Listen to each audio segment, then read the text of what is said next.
about them Cowboys. It's the Cowboys Squad, sponsored by Game Time. Everything Dallas Cowboys every week. Covering all the big hits and game-changing plays from America's team the way only the Locked On Podcast Network can. Get ready and squad up. It's the Cowboys Squad Show, starting now.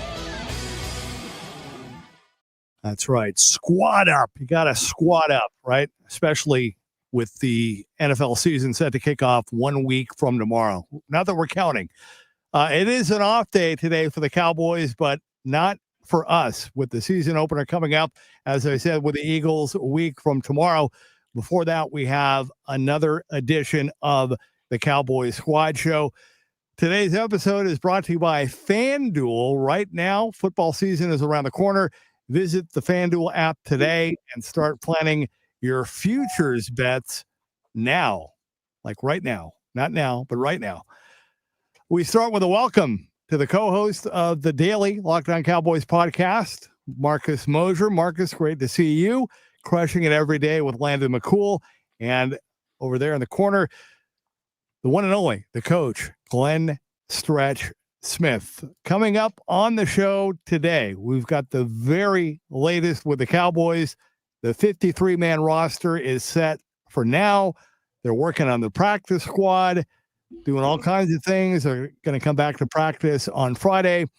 But today, we have more Micah with just a couple of different angles that have been dominating the news, as you would expect. Micah was spotted at the airport this morning, and then we found out that it was because he's getting a second opinion on his back, even though he was cleared to return to practice. and then came the other report in the afternoon that the Packers are interested in trading for Micah. And then, Marcus, that's when I saw your posts on X. It was all over it and spot on. Yeah, so let's start with the Micah taking a plane trip, right? Coach, what's the reason that you go out and get a second opinion for some kind of injury? Do you know? My guess would be is that he did not like whatever the Cowboys doctors or whoever read the initial MRI. Bingo.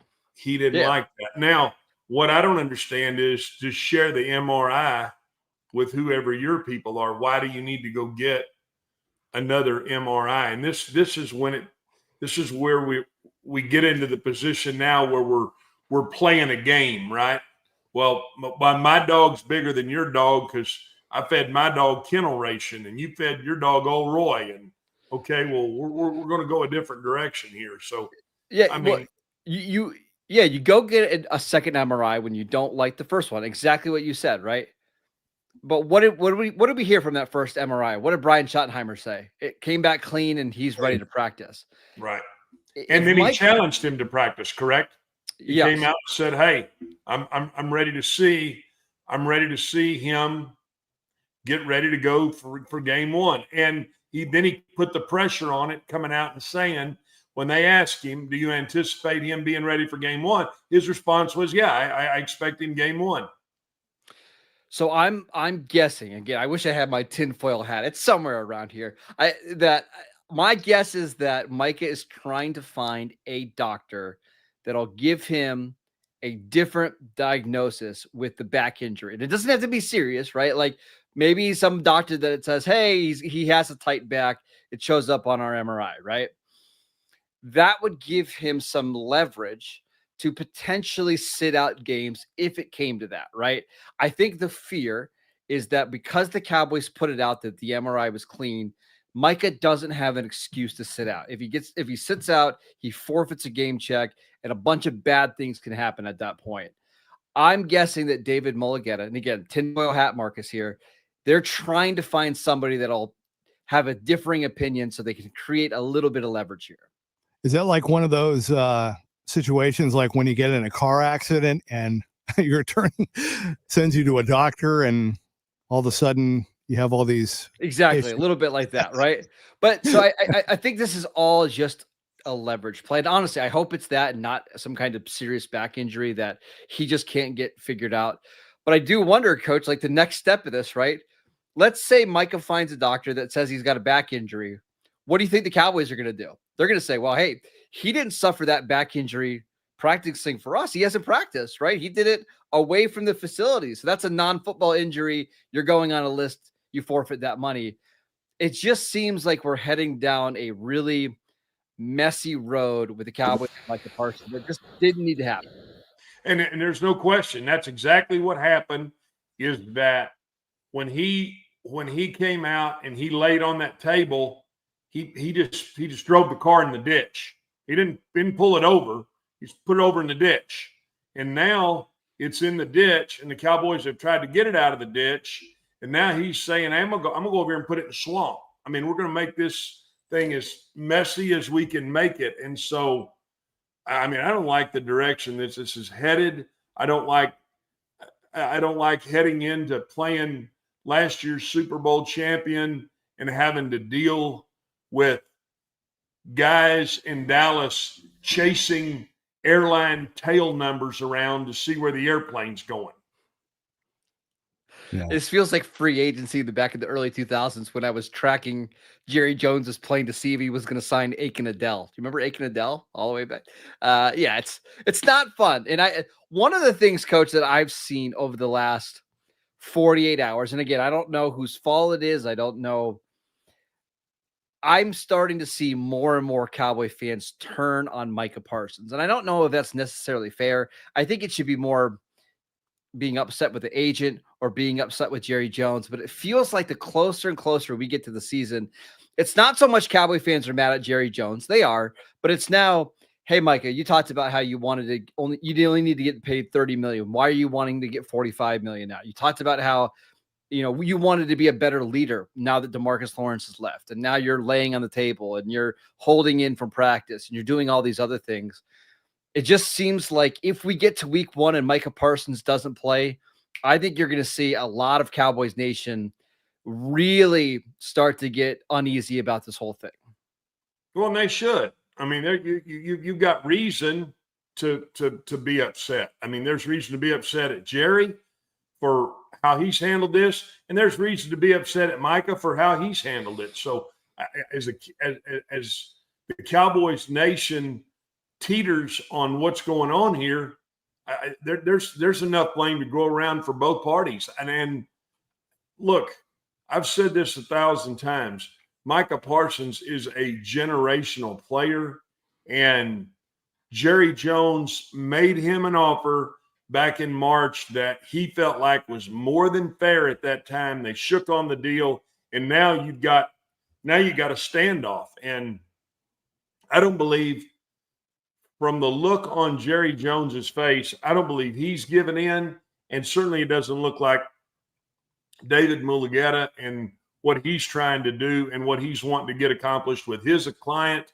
It doesn't look like he's given in. So here we sit on the 27th of August, leading into a September 4 game with no idea if the best player in the NFL on the defensive side is going to be ready to go. It doesn't look that way. So, Jeff, to answer your kind of original question about the Packers, Pro Football Talk, Mike Florio, put out an article today that, yes, the Packers are interested. That rumor first started from our guy on Twitter, Ricky the dog, right, which is a hilarious Twitter account. Pretty clearly works in an NFL agent office. We don't have to get into that. Yes, the Packers are interested. Probably 20 other teams are interested in Micah Parsons if the Cowboys were to entertain offers. And I'm sure there's a bunch of GMs that are putting together an offer to send to the Cowboys if and when they decide to make a move. It's just, will Jerry Jones make that move? I've maintained the whole time, I don't think the Cowboys are going to trade him. I think eventually, whether it's this year or next year, cooler heads will prevail. But I do think now that we've gotten to this point, you can't completely rule it out. I mean, I don't see Jerry budging, and the only way I can see this changing is the other side moving towards where Jerry is. And Not going to happen. Nothing shows you that. If anything, they're going the other way. So, I mean, I don't know how many ways we cut this. I don't know how many phone calls we make in there. Try to see if we can get some sort of heads up or feeling one way or the other. But the season is upon us, and right now, I feel for a first-time head coach and a first-year head coach of the Dallas Cowboys, because he is going to have to go in there tomorrow, and tomorrow starts game week, and he's going to have to figure out a direction to steer his football team. So, Jeff, I would be shocked if the Cowboys traded Micah. But if they do trade Micah, I just have a hard time believing it's going to be the Packers, right? Like, you're going to want to ship him outside of the NFC. You could probably get a similar haul from an AFC team. It seems wild to me to trade a superstar player in your own conference. That would be like trading, I don't know, like Luka Doncic to the Los Angeles Lakers. Like, it's so unrealistic that even never mind. It did happen. Nicely done. There you go. That's why I don't think it happens like that. Well, I just want to say one thing, and we like you said, Coach, we've cut this up every which way but loose, and that's an old Clint Eastwood movie. Like, again, looking there's blame to go around. When I think of it, if I was in Jerry's shoes, like I've said this before, it's the way business is done now in the NFL.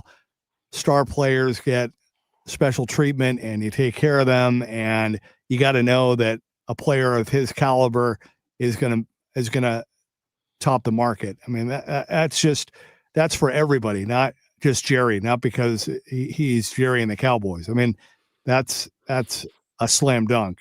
So this shouldn't be a mystery or like, oh, wow. I mean, I'm surprised that we're kind of at this point. And I would think that he would want to get in there, and for the sake of the season, just get this taken care of. Now, on the other side, who would want to get in there? Jerry. Jerry would want to be the bigger man, be the bigger person, and try to get this resolved. Say, okay, let's clear this up. How many times do you want him to do that? He done it did he do it with a quarterback? He reset the market with a quarterback, yes or no? Yes. Of course he did. He reset the market with a receiver, yes or no? Yes. You want him to reset the market with a defensive end, yes or no? Your answer is yes. I would like him to. Now you got a guard. Now you got a guard coming up. Yeah. You want him to reset the market, yes or no? No. Right. How many times you do it? How many times? Kicker. You got Brandon Aubrey coming up, Coach. Yeah, that's what I mean. I mean, how many times does the guy need to reset the market? And I'm not taking a side here. But if I'm talking about a scenario where he had a handshake deal. Well, but I mean that I'm just saying I get that, but that's just not realistic. I'm sorry. I mean, that's not how it wasn't realistic to pay the quarterback $60. You did it. I know. And I'm hold on. What's the time mark? 13 minutes. There we go. We got it.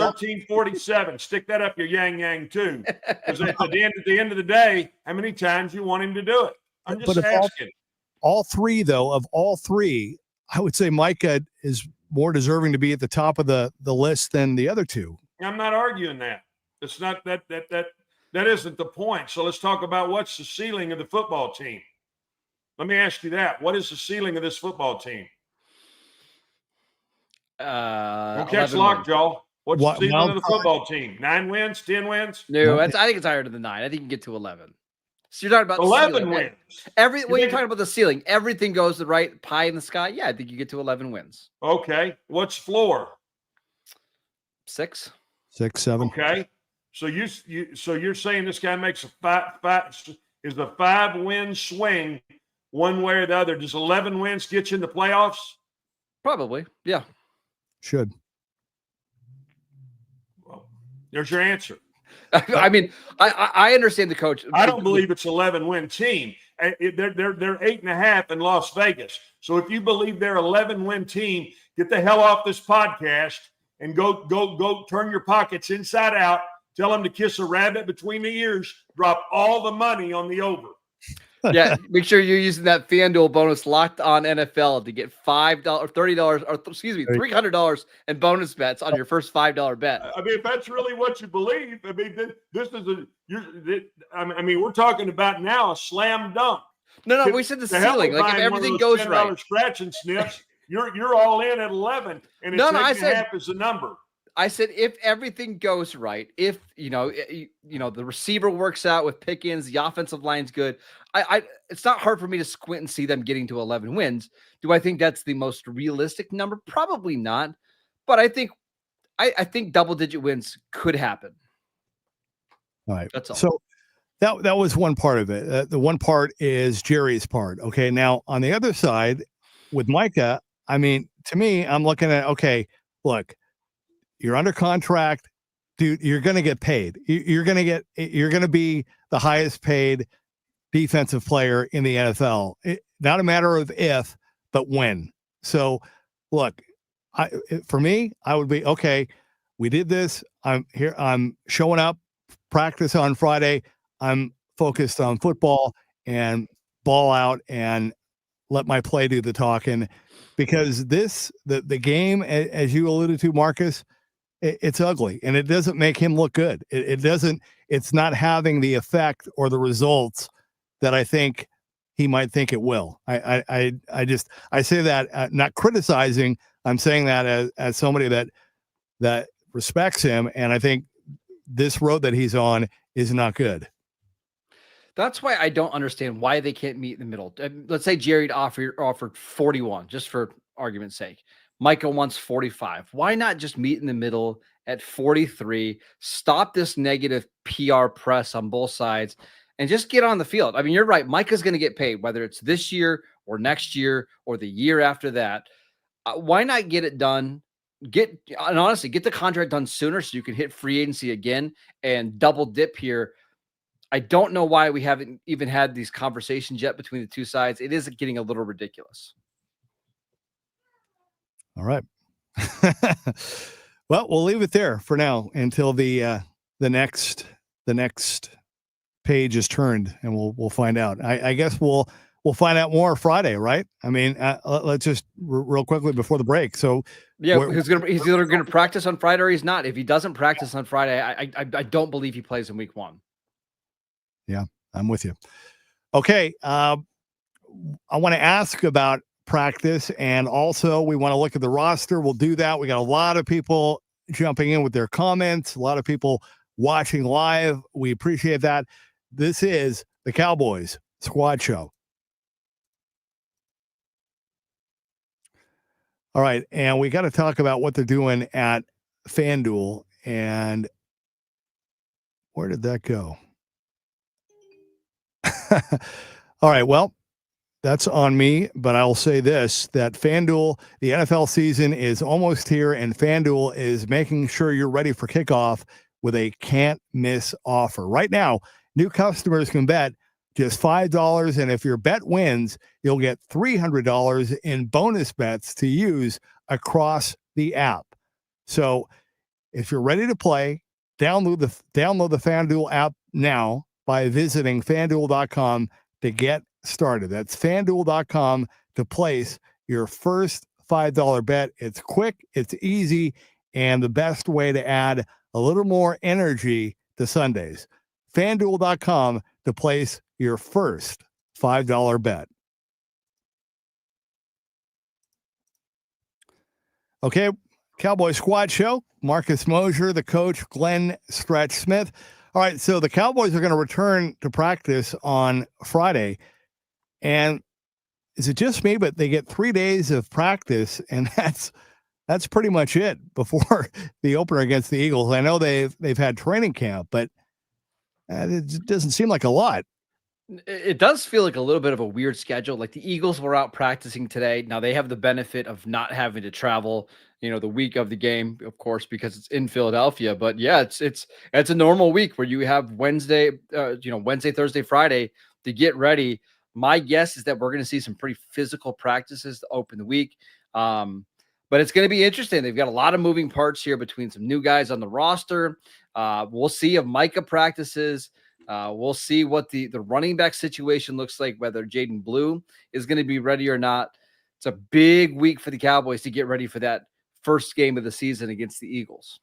And I'm going to say offensively, it's no secret what Vic Fangio is going to do defensively. So I'm sure they've already got and been working on some cards, have already been showing a bunch of Philadelphia looks. And I'm sure vice versa, even though Kellen Moore is gone, I think you still got Jeff Stoutland, who's the best offensive line coach in the game. They're going to know what they're doing offensively. So I think there's no secret, and I'm sure the Cowboys have already been working on what the Eagles are going to do, or at least what they think they're going to see from a front standpoint, from a offensive scheme standpoint, from a motion standpoint, from a coverage standpoint. I mean, there's not going to be – I don't think this is like a normal work week where they haven't been thinking about the Eagles or they haven't been practicing on some of the looks that they think they're going to get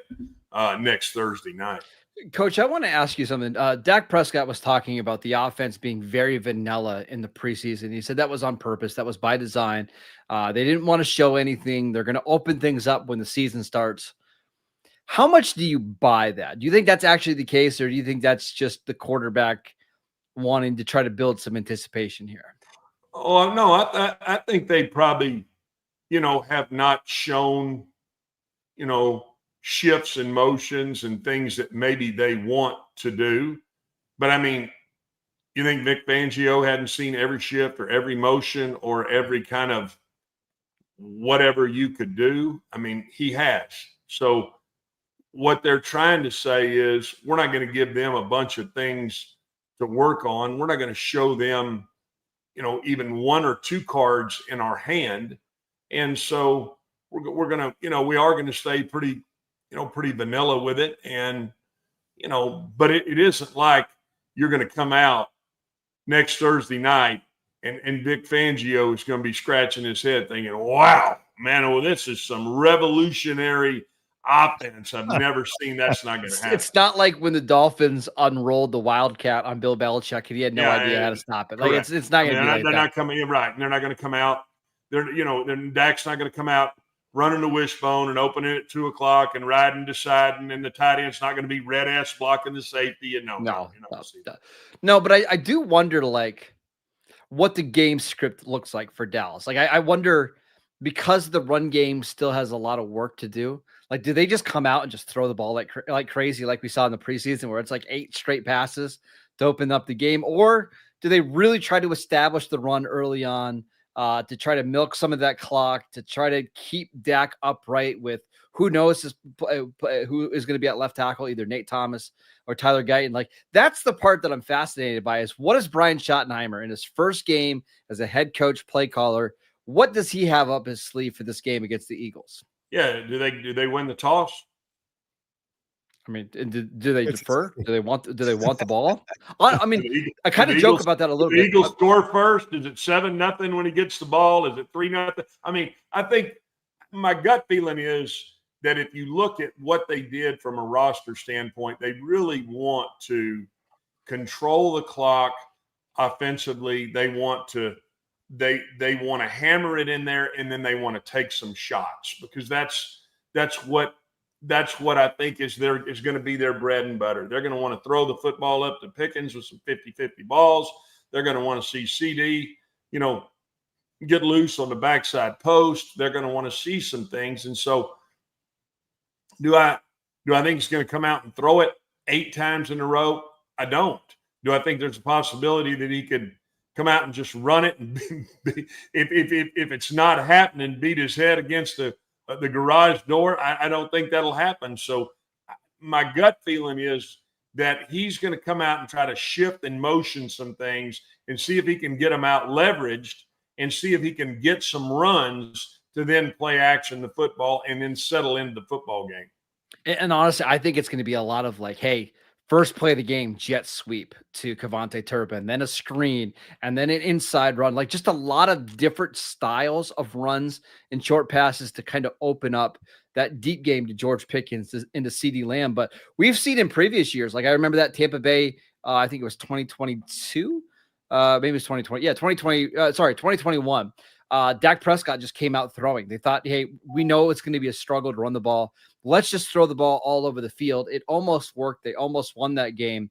But yeah, I'm very interested to see how Brian Schottenheimer handles the personnel, because you're right. Like the offensive line is set up to try to run the ball, but you also arguably your three best players on your team right now with Micah Parsons out are Dak Prescott, CeeDee Lamb, and George Pickens, and then Tyler Smith at guard. Maybe the best strategy is to just throw the ball against a secondary that's got some injuries, that's pretty young, and try to attack them that way.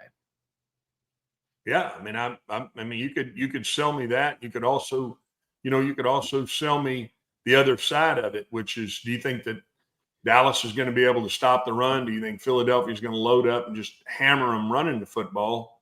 Yes.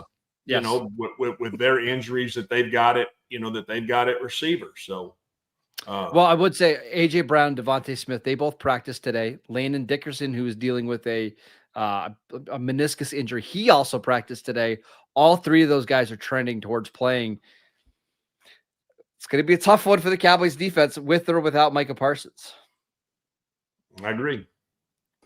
Is it just me though? I mean, they wrapped up the preseason on Friday night, and I'm thinking, okay, great. I mean, you have literally 13 days before the opener, and they're only going to get in 3 practices. I mean, what's up with that? That's crazy. And a lot of it is just because of the way that the schedule fell a little bit.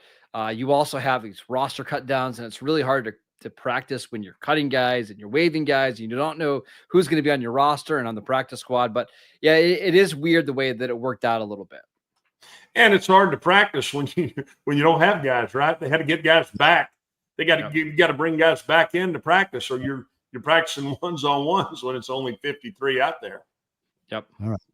Well, you think though, Coach? I mean, 3 practices and everything that they've done in training camp. I mean, they're ready. Is that enough? Can they be ready? And you just got to get in there and get on the field and let it fly. They're going to go out there and kick their ass. 3 practices. There you go. I like the optimism, Coach. There we go. They're going to go out there and beat the deputy dog mess out of them. 3 practices in. Let's go. I've never heard you be this optimistic, Coach. I like it. You're turning over a new leaf. All right. When we come back, Marcus, I want to hear, I know you and Landon did a really deep dive on the final roster. I want to get your surprises and roster cut takeaways. Okay. And you too, Coach. We'll do that when we return. This is the Cowboys Squad Show. All right. Well, we have an important request. Locked On wants to hear from you. We have put together a survey to learn more about our listeners and make your favorite podcasts even better. This is your chance to tell us what you like, what you don't, and answer questions about our advertising. So go to lockedonpodcast.com/survey to get started. Everyone who completes the survey will be entered for a chance to win one of 10 $100 Amazon gift cards. Again, that's lockedonpodcast.com/survey. You can also find the link in the show notes, and thank you in advance for helping us out.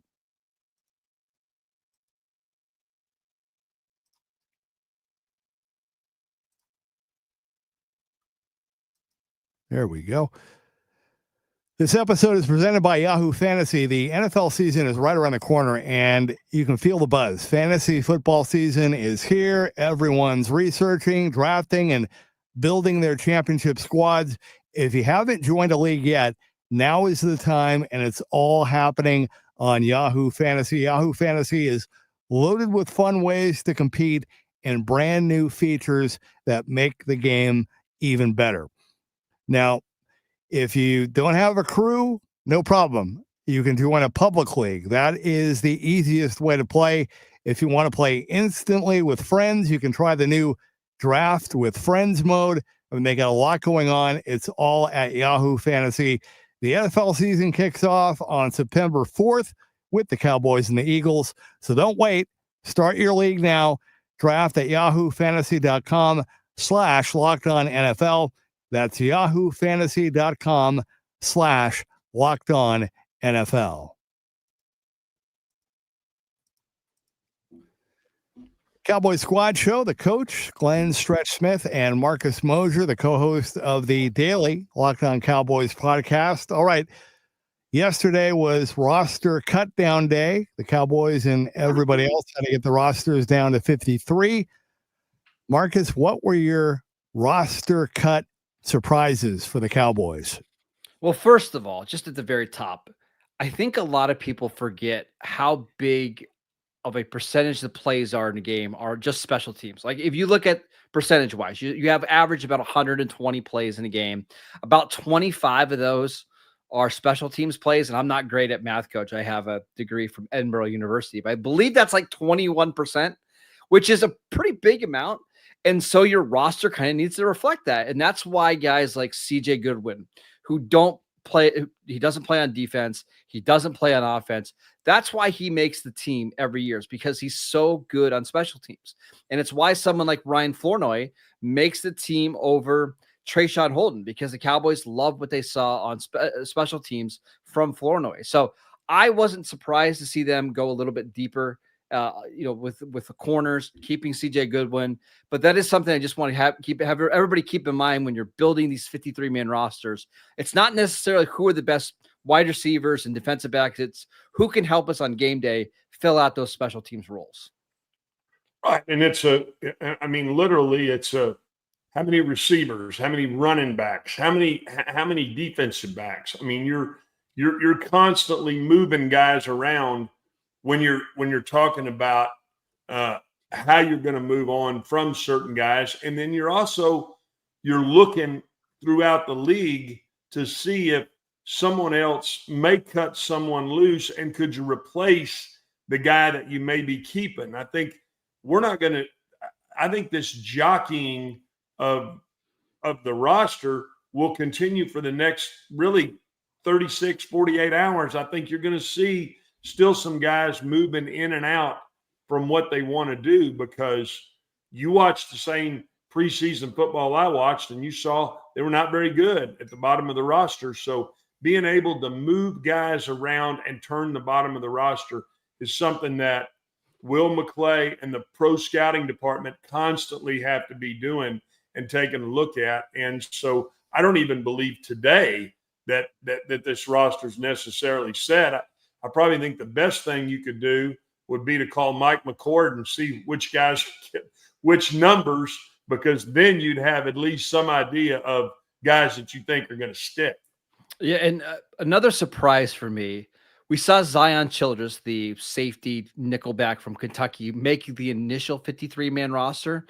And then we saw him and Andrew Booth both waive today in favor of, try to get the name right, Traqueezy Bridges and Reddy Stewart. Now, both those guys are primarily special teams players, which to me, coach, tells me that Trayvon Diggs is probably going to be ready sooner rather than later. If it's not week 1, it's probably going to be week 2. And that you just don't really have a need for someone like Childress, who's a slot-only player, because now you can put Deron Bland in the slot. You have Trayvon Diggs and Kyer Elam on the outside. You've got more options. So I thought it was interesting that Childress made the roster, but now he's waived. We'll see if he makes it back to the practice squad on Thursday.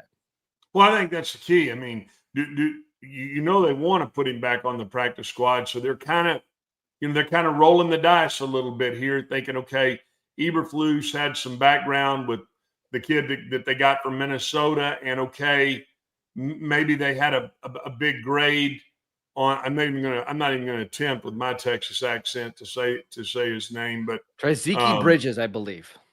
God bless you. Bridges. I think Bridges or Britches. Yeah, Bridges. I do think. Yeah, I think they probably did have a high grade on him, and so they're looking at those guys and saying, okay, are we better here? Is there more upside with this young man than there is with that young man? And can we, in fact, get him to the practice squad? And that's I mean, that's all part of. I'm saying jockeying. I think I said it the other night when we were on the squad show. We're halfway through the horse race, and we haven't really asked our horse to run yet. But we don't want to get behind one of these guys that's going backwards. We want to keep him in the clean air and keep him running here. And I think that's what you're seeing them do. They're moving some people around in order to try to get what they feel like is a better chance to be more physical and better on special teams, while they're also saying, well, we'd like to keep Childress back in here because we do think he's got some upside and get him to the practice squad. Yeah, and it's probably easier to get someone like Childress through the practice squad after the first day of waivers, because all these teams have made their claims and they signed their practice squad guys. For the most part, rosters are set. We're going to see very few guys claimed over the next week, and it's usually easier to sneak these guys on. One little note that fans might not realize: if you claim a player, they have to be on your roster for 4 weeks into the regular season. So this is not like Philadelphia can't claim Childress and then all of a sudden cut him after week 1, so the Cowboys don't have him. Like, it doesn't work that way. They don't want these guys necessarily to be bouncing around like that. And that's why I have a hard time seeing someone claim Childress or even claim Booth at this point, because you have to guarantee a spot for them on the opening day roster and for the rest of September. I expect both of those guys to be back on the practice squad. And that is your lesson for the day, ladies and gentlemen. Marcus Mosher's hoodie is provided by Fabletics. There you go. That's a nice OU. I wear a nice OU one for you today, Coach. I like it. There you go. There you go. Any surprise? Jeff, I got one more thing I wanted to say. I was a little shocked that they didn't put a claim in for a defensive tackle. You're going into the season with Osa Digizua, who we like, Solomon Thomas, who is probably 280 pounds, maybe. You've got Mozzie Smith, who a lot of people projected might not be on this roster. You've got Perion Winfrey, who he thought he was getting cut when he went to Brian Schottenheimer's room. He's on the team. And it's Jay Toya, who is a 7th-round pick who looked like it in the preseason. And that's it. Those are your defensive tackles going into the year. You've got Philadelphia in week 1. I thought for sure they would go out and try to claim somebody or sign a veteran. It doesn't feel like they're all that interested in upgrading that position right now. You don't think, I mean, I'm just asking this. You don't think maybe there's somebody else that they may be looking at that they feel pretty good about? That's all. I do think that there's got to be someone else who's got to, they've got to kind of have that card up their sleeve here. Or in my mind, you're tipping your hand right now to Philadelphia's offense, which means you're going to be stunting and stemming your ass off up front with your defensive front. Which Eberflus likes to do. He likes to have these guys slant and get up the field that way. Here's my guess, Coach. And again, this is another little lesson in roster building. I don't think whoever you sign right now, because again, we're talking about Wednesday night, they play next Thursday. Whoever you sign right now probably isn't going to be ready for week 1. Like, would you agree with that? Yeah. It's just too tight of a turnaround, right? But if you wait a week, you wait till Friday or Saturday to sign a guy after week 1, then you are paying that defensive tackle by the week rather than guaranteeing their entire salary. So that might be why they are waiting to sign a veteran defensive tackle. You could go out and rent, and I'm not saying this guy, but a player like Linval Joseph or Jordan Phillips, who just signed with the Bills. I wouldn't be surprised if they want to pay that guy kind of weekly rather than guaranteeing him $3.5 million for a season. I mean, I think that's a real good point. And I think you could see what I'm saying is I still think you're going to see over the next 3 or 4 days and over the next 2 weeks, I still think you're going to see turning of the bottom of this roster. I don't think we're not set on the 53 here and fully set on and saying, hey, boy, these are our 53, because I still think 47 to 53 could be a musical chairs scenario. Yep, I agree. Coach, my back's feeling a little bit tight right now. You might have to get a replacement for me. I just gonna go get an MRI. Marcus, Brian Schottenheimer said there were going to be some surprises. Were there any bigger names that you thought were going to make the team that didn't? Well, I'll give you one. I didn't think Deuce Vaughn was going to make the 53-man roster. I know there were some people maybe talking that was the case. I wasn't surprised that he was cut.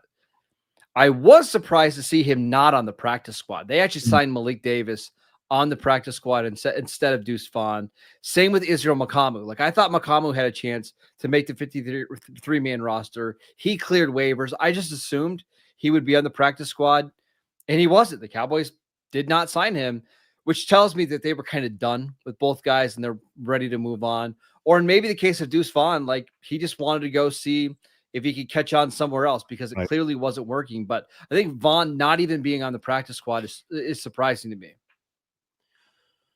Yeah, I'm not disagreeing. I think both of those young men, though, when you saw them playing late in the third preseason game, I think their mind was made up what they were going to do from a personnel standpoint. I think, I'd like to see Deuce Vaughn go to the UFL, go play in the spring and kind of play a season and show you can handle X amount of carries, show that you can do those kind of things. And if that happens, he'll have a place back in the NFL somewhere.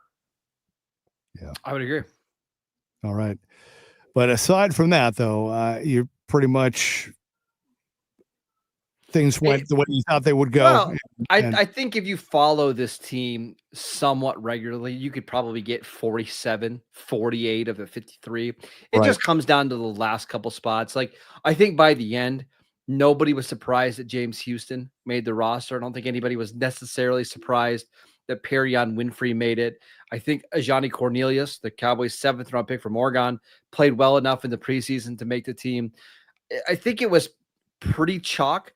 I honestly, the bigger surprises for me came on special teams and the guys the Cowboys didn't retain. Right. Okay. All right. So is the practice squad completely full? Did they fill it out? Is it done? I think they have one more spot remaining. And again, to Coach's point, like, I think there's going to be some turnover here over the next couple of days. I think they're going to move some of these guys in and out. We should also remember they can elevate guys during the week of of week one. So I'll give you an example. Like, Coach, I won't be surprised if someone like Jalen Brooks, who's on the practice squad, if he gets elevated for week one because he can play on special teams. You have him and Ryan Flournoy and CJ Goodwin as your top 3 special teamers. And that's the way you roll. We should also mention Will Grier on the practice squad, not the 53-man roster.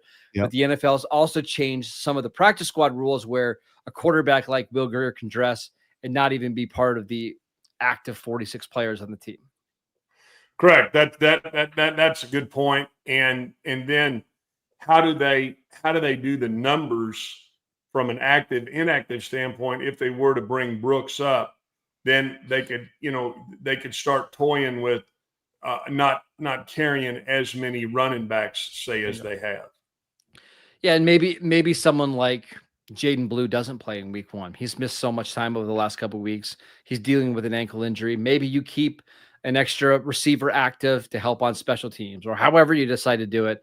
They're going to tinker with this roster a lot over the next week. So we should all be prepared for a lot of roster moves.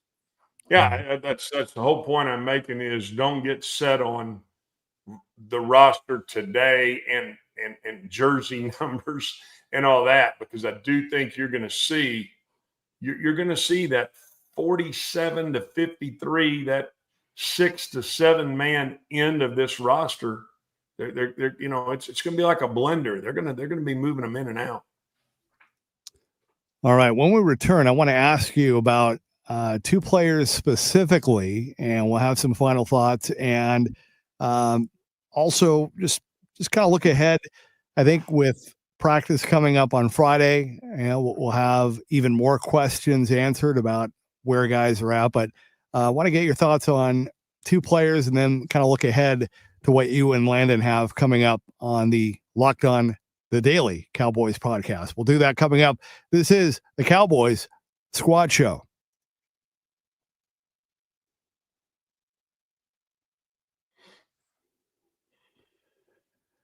That is Marcus Mosher, co-host of the Daily Locked On Cowboys podcast, along with the coach, Glenn Stretch Smith, former Cowboys coach. I said this the other night, Marcus. I've been watching the Cowboys documentary on Netflix, and it is awesome.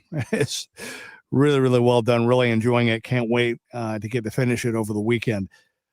Two players that I wanted to run by you. I think you and Landon talked about a little bit, but you mentioned a couple minutes ago, Trayvon Diggs cleared. And so we'll just have to wait and see when he actually gets in a game. But also the return of Tyler Guyton. Just remember we were doing that show and how bleak that day was when he went down with that injury. And, you know, he's back. Yeah, first of all, with Trayvon Diggs, I don't know whether he plays in week 1 or not, but I think it'd be pretty funny. Funny is the wrong word. Ironic if he's on the field in week 1 and Micah Parsons isn't, considering where we started training camp, but what a roller coaster. Yeah, Tyler Guyton back on the practice field. Now, what we saw him do earlier in the week was individual drills only. However, he was out there. He was moving around pretty well. He seems confident that he can play in week 1. But he admitted, like, hey, this is going to be up to the medical staff. They're going to we're going to rely on them. I won't be surprised if the Cowboys give Tyler Guyton the extra 10 days. Remember, they play on Thursday. The next game against the Giants in week 2 is on a Sunday. They give him another 10 days to get some more practices under his belt, work on his conditioning. And that's something we don't talk enough about all these guys. Like, that's always my concern coming out of the preseason. Not necessarily how rusty you are, but like someone like Nate Thomas, right? Nate Thomas played a few snaps in the preseason. He hasn't played a full NFL game in like 2.5 years. Like, it's been a long time. Are you still as good on play 63 as you were on play 1? And I think that's my concern, and I'm sure that's the Cowboys' concern when it comes to Tyler Guyton as well. They got to make sure his conditioning is ready to go before they put him out on the field. Well, and if Guyton is ready to go, I mean, maybe he could spell him some. Maybe you could get him a little burn in this game. I don't know if it's a series, 2 series, whatever the scenario is. I'll say this.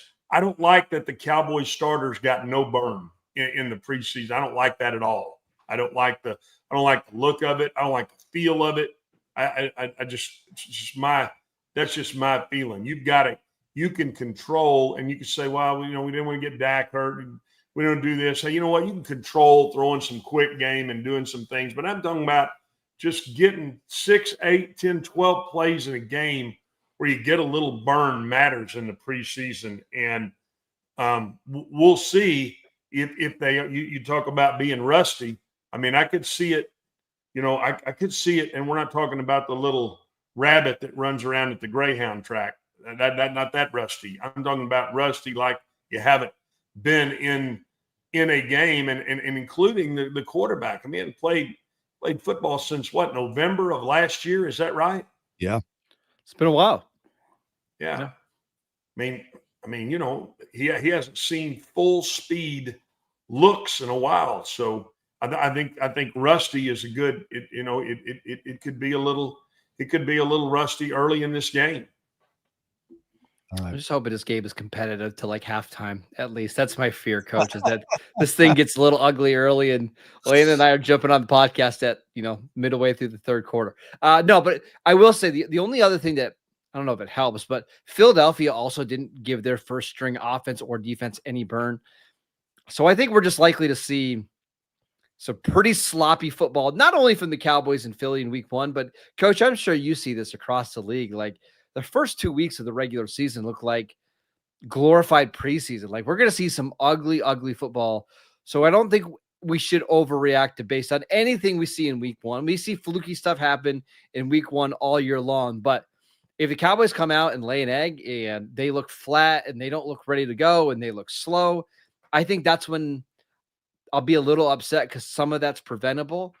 But I fully expect some very sloppy play on Thursday night. Yeah, the one thing that I'm going to fight myself on, and I'm saying this in plenty advance notice, the one thing I don't want to do is overreact, because I am the poster child for overreaction. So I can already see it now. The call coming in from Stretch at like, the 5-minute mark of the first quarter about how bad the Cowboys offense looks. I can already see it. Well, you think I'm gonna text you that Benny Hill music again? Yep, 100%. You can just call me and say Benny Hill, and I'll just hang up. I know exactly what you mean. I think we're going to see that from both sides. So I think I have really, over the last couple of years, tried not to overreact to almost anything we see in September because the football is so bad and there are so many teams taking the preseason completely off. The practices are cut down. You can't have as many padded practices due to the new CBA. You really aren't going to know what kind of football team you have until mid-October. So I promise, do not overreact in week one. It'll be okay.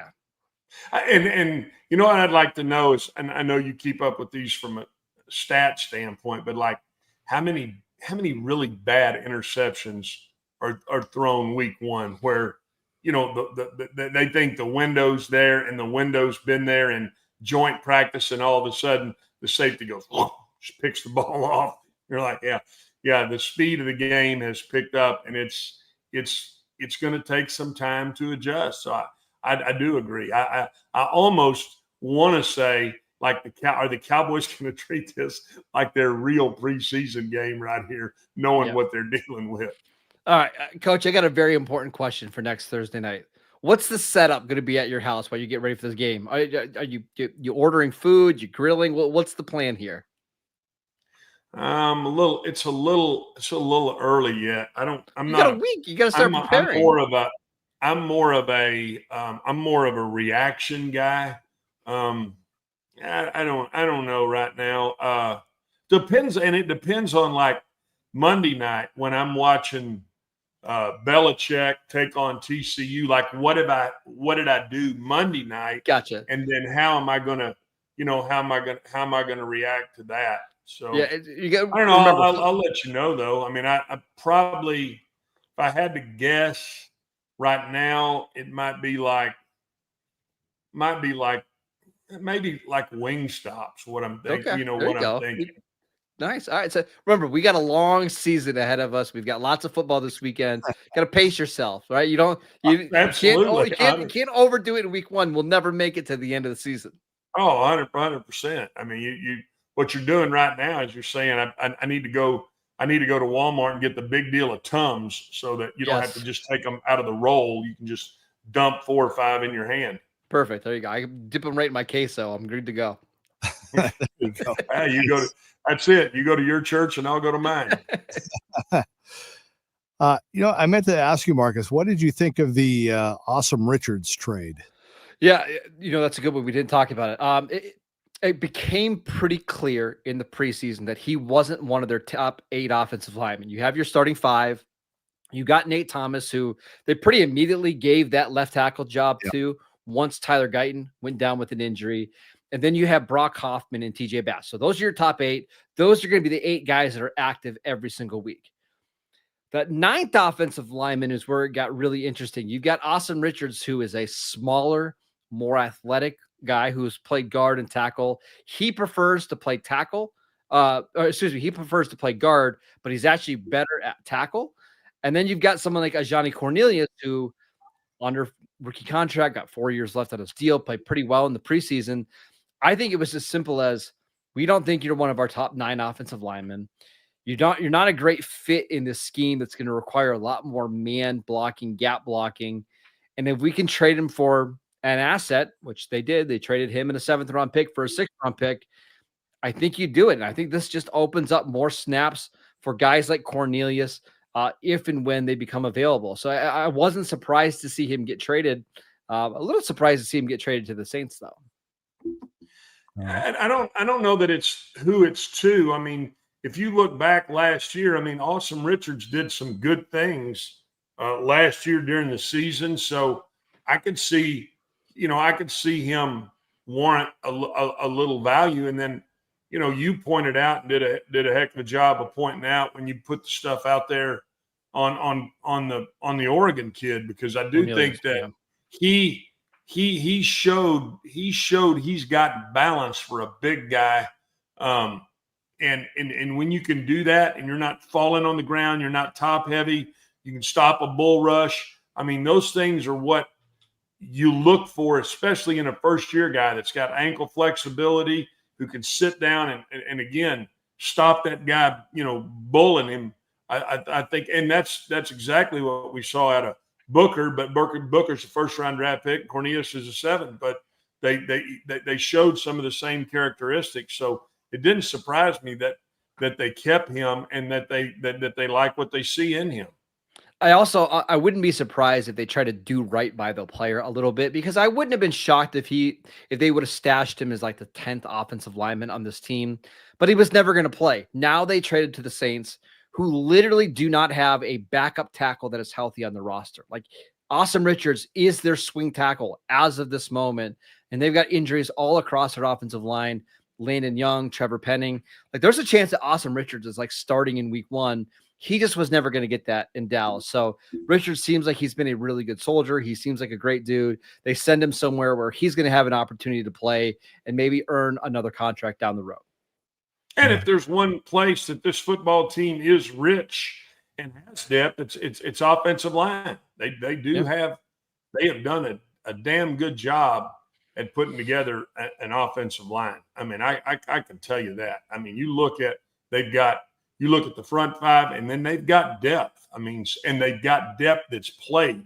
We're not talking about guys who haven't been in the battle a little bit. They've played. So Dallas, Coach, real quick, I'm surprised that they haven't gotten a call about, swapping a defensive tackle for a Brock Hoffman or a Bass or one of those guys. I bet you they have, but they probably don't feel like it's worth it because it's so hard to find quality backup offensive linemen in the NFL.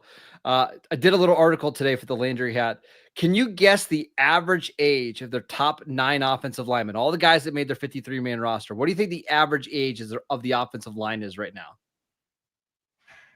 26. 24. 24.2. They are the youngest offensive line in the league by a mile, whether it's on the starters or if you combine all of those guys together. Terrence Steele is your oldest offensive lineman by almost 3 years, and he's 28 years old. Wow. I mean, and that's a great place. That's a great place for them to be. I mean, at that position, that's a great – and trust me, I mean, other personnel guys around the league are looking at that too, going, man, look at the depth they got over there, and they're young. Now, I don't want to compare it to the offensive line that we saw like in 2014 with the Cowboys, but it reminds me a lot of that, where Travis Frederick, Zach Martin, Tyron Smith, I think they were all like 24, 25. Ronald Leary was 25 at the time. Lyle Collins in 2015 was 22. Like, you just had a bunch of young offensive linemen who got to grow up together, and that's partly why they were able to be so successful. I bet you that's what the Cowboys are hoping happens here. Yeah, absolutely. Guys playing together, the guys that understand one another, guys can read the other one's body language. Absolutely. You want that ability to have that coordination with, I mean, that's what you want. 5 dancing bears. That's what you want from an offensive line standpoint. All right. One final question before we go, Coach. So take us through this weekend. You got 3 practices over the weekend before the opener. What are those practices like compared to training camp or anything else that they've gone through so far, right? You got a lot less people, focus on your opponent. What's it like?